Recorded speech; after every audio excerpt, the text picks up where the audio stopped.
अस्सलामुअलैकुम वरहमतुल्लाहि वबरकातुहू।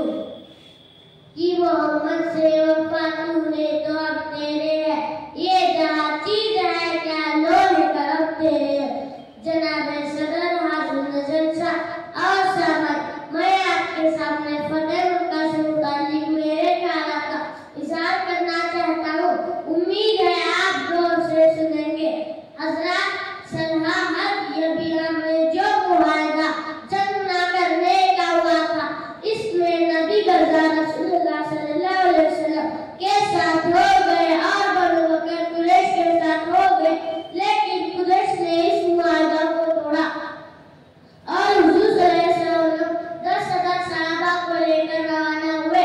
मक्का के करीब जाकर ऐलान फरमाया कि जो अबू सुफियान के घर में दाखिल हुआ उसे अमन है, अपना दरवाजा बंद कर ले, इसको भी अमन है। फिर मक्का में फातिहाना दाखिल हुए और तवाफ किया कि आप सल्लल्लाहु अलैहि वसल्लम के करीमाना अखलाक को देखकर कुरैश के बहुत से लोग मुसलमान हो गए। जोक दर जोक का खेला, अरब भी इस्लाम में आते चले गए। काबे में हज़रत बिलाल रज़ियल्लाहु तआला अन्हु ने अज़ान दी। बिलाल की अल्लाह ताला के रसूल ने मक्का फतेह कर लिया था। आप सल्लल्लाहु अलैहि वसल्लम ने काबे के अतराफ के बुत तोड़े और ये 10 रमजान 8 हिजरी की बात है। एक शेर के साथ मैं अपनी तकरीर खत्म करता हूँ। वो नबियों